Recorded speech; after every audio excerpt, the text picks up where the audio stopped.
नाज़रीन आदाब, आप देख रहे हैं आलमी सहारा। वक्त हो गया खबरनामे का। खबरनामा शुरू करने से पहले देखते हैं हेडलाइंस।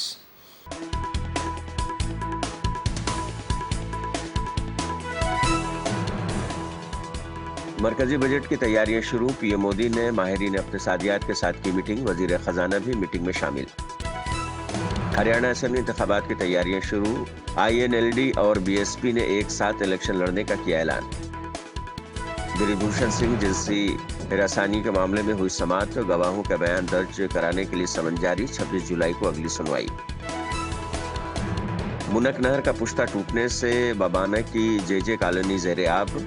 रहायशी इलाकों में घुसा पानी, अवाम परेशान।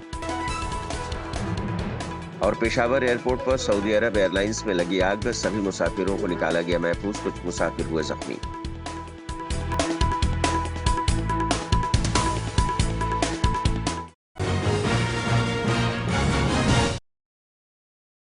मरकजी बजट की तैयारियां शुरू हो गई हैं। दिल्ली में वजीर आजम नरेंद्र मोदी ने 23 जुलाई को पेश होने वाले मरकजी आम बजट से कबल मीटिंग की है। पीएम मोदी ने इक़्तिसादियात के माहिरीन के साथ मीटिंग की, जिसमें मरकजी वजीर खजाना निर्मला सीतारमन भी मौजूद थीं।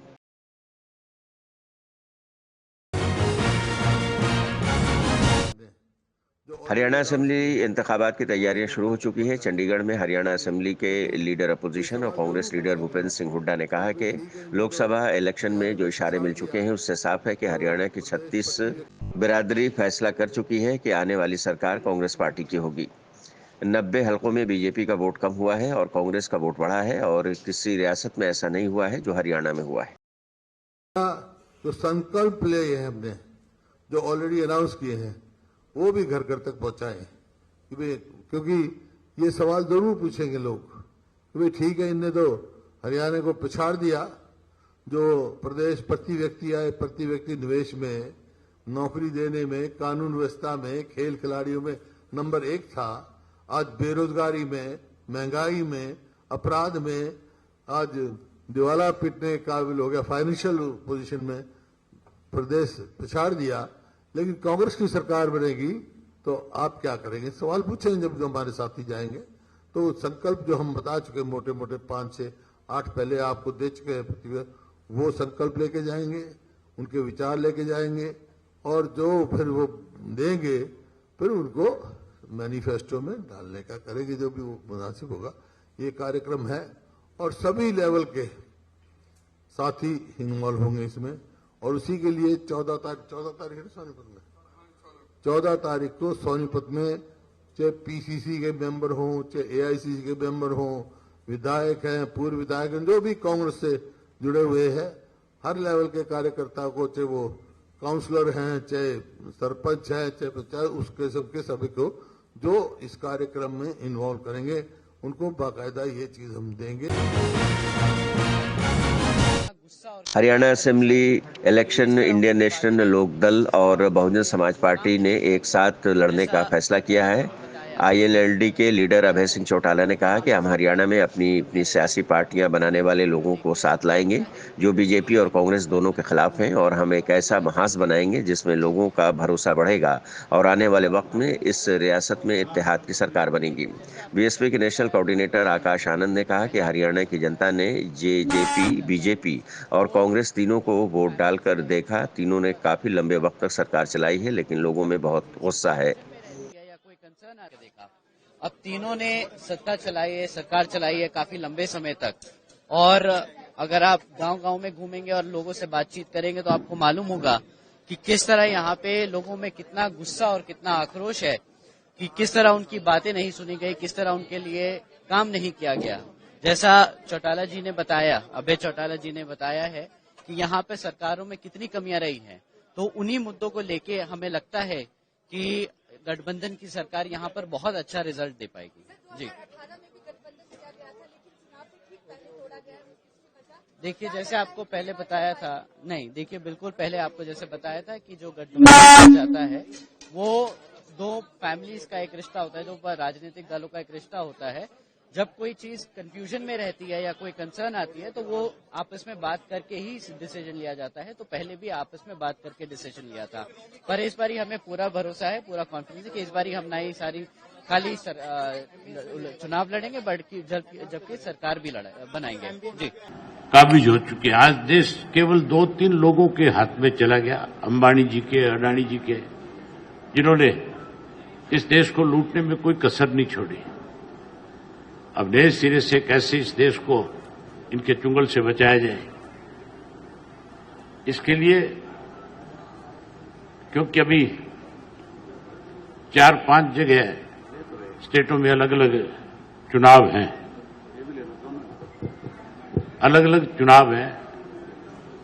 अलग अलग प्रदेश में, तो हमने हरियाणा के अंदर आपस में मिलकर के विधानसभा का चुनाव लड़ने का फैसला लिया है।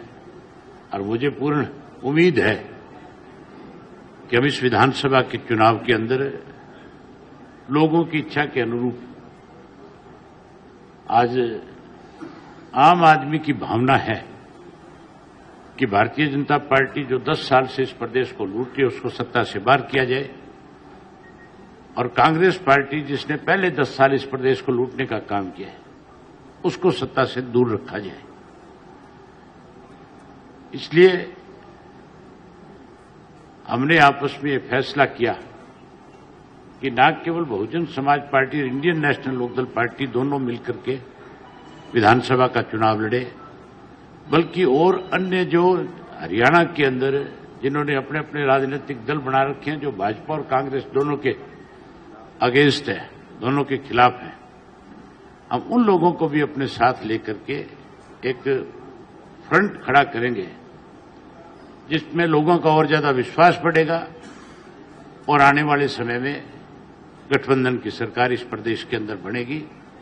इस बात का मुझे पूर्ण विश्वास और भरोसा है। ब्रिजभूषण शरण सिंह के खिलाफ जिनसी हिरासनी के मामले में सुनवाई हुई है। इस मामले में दिल्ली की राउज एवेन्यू कोर्ट ने इस्तगासा के 2 गवाहों का बयान दर्ज करने के लिए समन जारी किया है। इस मामले में अगली समाअत 26 जुलाई को होगी। राउज एवेन्यू कोर्ट से निकलते हुए ब्रिजभूषण शरण सिंह ने मीडिया के सवाल का मुख्तसर जवाब भी दिया। कोर्ट ने जो है आरोप तय कर दिए, उसके बाद मुकदमे की सुनवाई शुरू कर दी है। जो आरोप तय करे गए हैं, क्या उनको आप चुनौती देंगे क्या सर ऊपरी अदालत में, या मुकदमे का सामना करेंगे? प्रक्रिया है, चल रही है जी, ऐसे केस चलेगा जी, प्रक्रिया होती है अदालत की जी। तो क्या सर चुनौती देने का आपका अभी मन नहीं है, कोई इरादा? ये प्रक्रिया है, चल रही है, देखो आगे का। मध्य प्रदेश के सड़क हादसे में 4 लोगों की मौत हो गई है, जिस पर ग्वालियर एसएसपी निरंजन शर्मा ने बताया कि कल रात पुरानी छावनी थाना इलाके में एक दर्दनाक हादसा हुआ है। एक कुनबा जो शादी से लौट रहा था, उस दौरान एक तेज रफ्तार ट्रक ने ऑटो में टक्कर मार दी। ऑटो में सवार एक ही कुनबे के 4 लोगों की मौत हो गई। ऑटो ड्राइवर जख्मी हो गया और ट्रक ड्राइवर के खिलाफ जांच की जा रही है।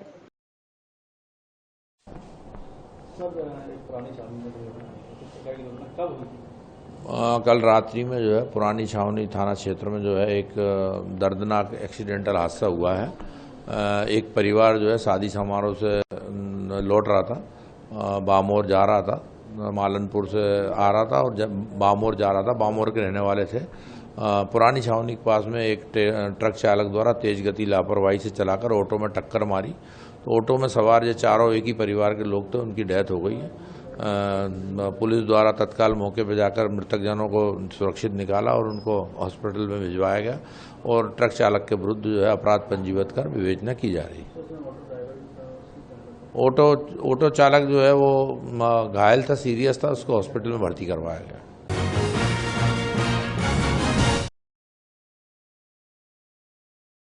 शिमाली दिल्ली की मुनक नहर का पुश्ता टूटने से बवाना की जेजे कॉलोनी में पानी भर गया है। आसपास के रहायशी इलाकों में यह पानी घुस गया है। दिल्ली के वजीर आतिशी हालात का जायजा लेने के लिए बवाना इलाके की जेजी कॉलोनी पहुंची। बीजेपी के रुकने पार्लियामेंट योगेंद्र चंदोलिया ने हुकूमत पर हमला किया है। रात को 2:30 बजे पता लगा कि कॉलोनी में पानी आ गया है। मुझे भी इतनी उम्मीद नहीं थी, मैं पानी का कोई रिसाव हो गया होगा। मैं सुबह 6 बजे यहाँ 7 बजे पहुंचा तो पानी इतना था। मैं उस पानी के अंदर गया हूं और यहाँ की लाइट काटी गई है। यहाँ के लोगों का सीधा सीधा कहना है कि यहाँ पर दिल्ली जल बोर्ड के द्वारा ना पानी की व्यवस्था है, ना पानी की लाइन है, ना सीवर की लाइन है। अगर यहाँ सीवर की लाइन डल गई होती तो उसको पानी सीवर के माध्यम से जो पंप लगे हुए वो निकल जाता।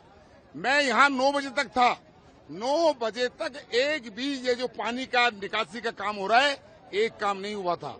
मैंने सब अधिकारियों को कहा कि आप निकलिए, और दिल्ली के मंत्री आतिशी कहती है मैंने निर्देश दे दिए। अगर आपके निर्देश भी आपके अधिकारी 3-3 घंटे बाद शुरू करेंगे तो दिल्ली की जनता का बहुत बुरा हाल होगा। यहाँ के लोगों के लिए ये अपने घरों में जा नहीं सकते जब तक पानी है, बिजली कटी हुई है। हमने एक इलाके का एमपी होने के नाते, आप मेरा चेहरा देखिए, मैंने सारे प्रोग्राम मैंने कैंसिल किए। हमारे कार्यकर्ताओं ने इन लोगों के लिए भोजन की व्यवस्था की है। जब भोजन की व्यवस्था, ये सब लोगों के लिए भोजन बन रहा है, जब तक ये पानी सूख नहीं जाता मैं लगातार लोगों के बीच में रहूंगा। इनकी खाने पीने की व्यवस्था रहेगी। अधिकारी जो यहाँ पर मौके पर नहीं है, यहाँ के लोगों का कहना है कि वो पहले भी दिल्ली सरकार और हरियाणा सरकार सबको बता चुके थे कि वहाँ नहर में क्रैक है, फिर भी कुछ नहीं हुआ।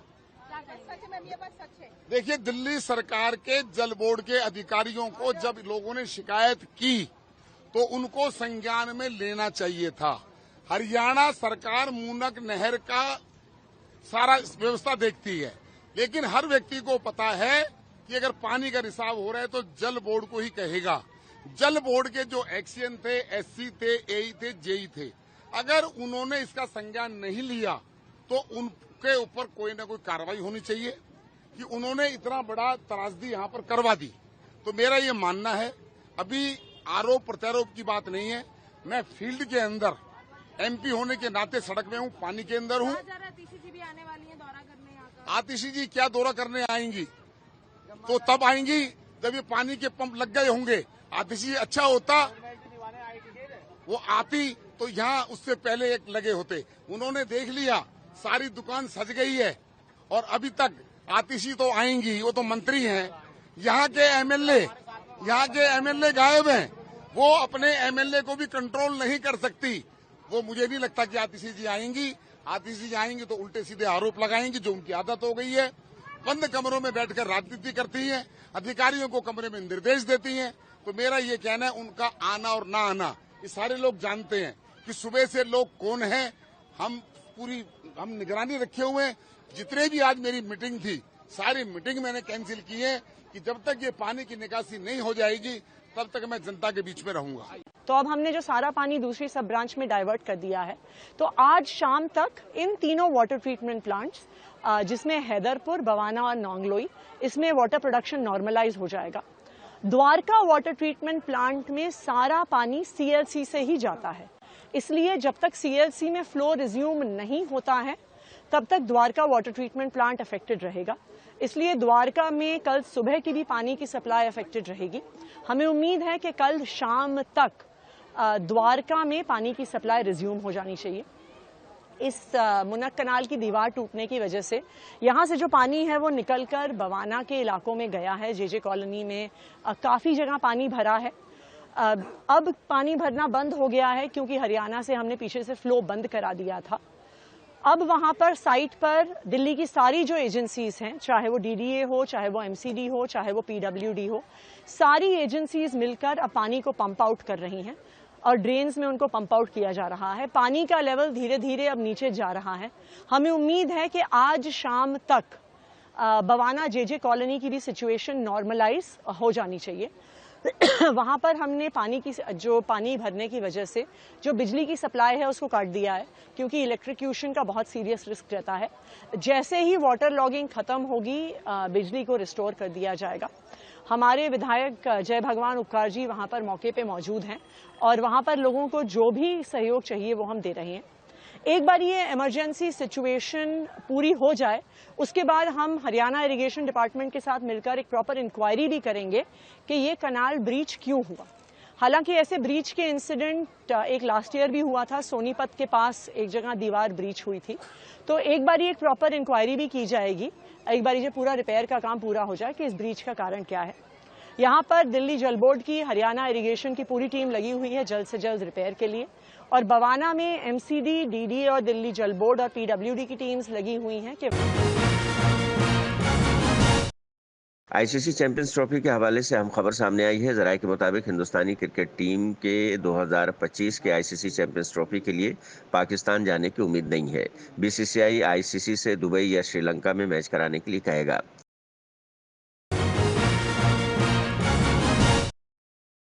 जम्मू कश्मीर नेशनल कॉन्फ्रेंस के लीडर उमर अब्दुल्ला ने इस पर कहा है कि ये कौन सी नई बात है।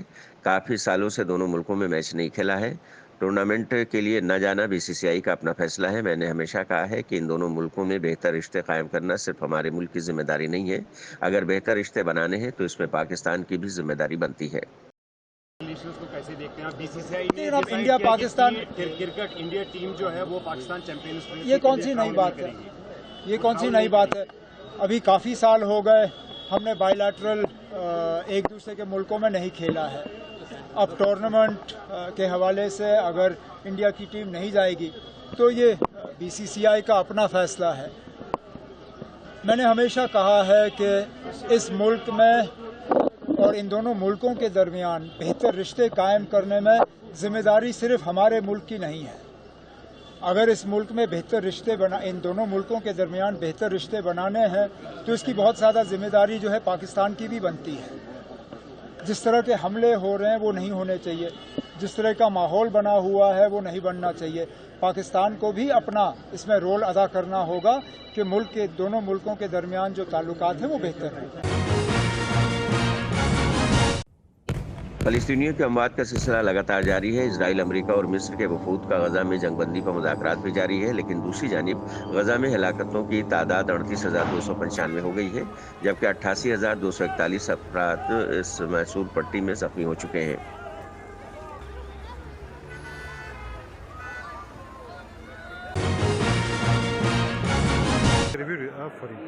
पाकिस्तान के पेशावर एयरपोर्ट पर सऊदी अरब से आने वाली परवाज में आग लगने की खबर है, जिसके बाद मुसाफिरों को हंगामी तौर पर बाहर निकाला गया। वाज़ेह है कि जुमरात को जहाज के लैंडिंग गियर में आतिशज़दगी का वाक़या पेश आया था। हुक्काम के मुताबिक हंगामी इनखला के दौरान स्लाइडर से उतरने वाले चंद मुसाफिर जख्मी भी हुए हैं, जिन्हें अस्पताल मुंतकिल कर दिया गया है। तो नाज़रीन, आज के खबरनामे में बस इतना ही। दीजिए इजाज़त, लेकिन आप देखते रहिए 24 घंटे का उर्दू न्यूज़ चैनल आलमी सहारा। सहारा पढ़ो।